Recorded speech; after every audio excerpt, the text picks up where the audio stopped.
मुर्शिदाबाद जल रहा है। वक्फ कानून को लेकर हिंसा भड़क उठी, सड़कें गुस्से से लाल हो गईं। मुर्शिदाबाद एक ऐतिहासिक जगह जंग का मैदान बन गई। वजह वक्फ कानून, एक कानून जो बचाने के लिए बना था, अब देश को बांट रहा है। जुम्मे की नमाज खत्म हुई और शुरू हुआ हंगामा। भीड़ ने कब्जा कर लिया, पत्थर चले, इमारतें जली, डर का माहौल बन गया। 3 जाने गईं। एक बाप बेटे को चाकू मारा गया, एक और को गोली लगी। मौतों का आंकड़ा बढ़ रहा है।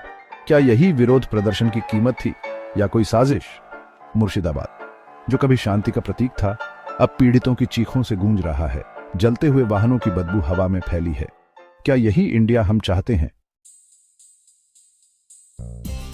ममता बनर्जी, जो खुद को बंगाल की रक्षक कहती हैं, चुप रही। उनकी चुप्पी बहुत कुछ कह रही थी। क्या यह तुष्टीकरण था या बेकाबू हालात को काबू करने की कोशिश?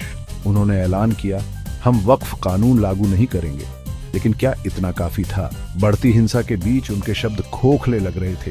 क्या ये सिर्फ एक खास समुदाय को खुश करने के लिए खोखले वादे थे? शांति की अपील पर किसी ने ध्यान नहीं दिया। हिंसा जारी रही। क्या वो बेबस थीं या शामिल? देश जवाब मांग रहा है। उनकी चुप्पी बहरी कर देने वाली है, उनकी निष्क्रियता संदिग्ध। क्या ममता बनर्जी बंगाल की रक्षा कर रही हैं या अपने वोट बैंक की? सच सामने आना चाहिए। बीजेपी भड़क उठी। उन्होंने बनर्जी पर आग में घी डालने का आरोप लगाया। तुष्टीकरण की राजनीति, वो गरजे। क्या ये मुद्दे को सांप्रदायिक रंग देने की एक और कोशिश थी? अमित मालवीय ने तीखा हमला बोला। उन्होंने बनर्जी के झूठ का पर्दाफाश किया। उन्होंने विरोध प्रदर्शनों को भड़काने में उनकी भूमिका का खुलासा किया। क्या यही वो सच था जो देश को सुनने की जरूरत थी? कांग्रेस भी मैदान में कूद पड़ी। उन्होंने बीजेपी और टीएमसी दोनों पर राजनीति खेलने का आरोप लगाया। क्या यह राजनीतिक अवसरवाद का खेल था? मुर्शिदाबाद जल रहा है और हमारे नेता अपना खेल खेल रहे हैं। बेगुनाह लोगों की जान का हिसाब कौन देगा? हिंदू समुदाय में दहशत फैल गई। परिवार अपने घरों से भाग गए। पलायन शुरू हो गया।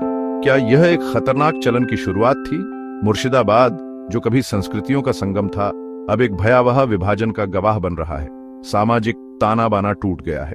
वक्फ कानून, जो रक्षा करने के लिए बना था, अब विभाजन का हथियार बन गया है।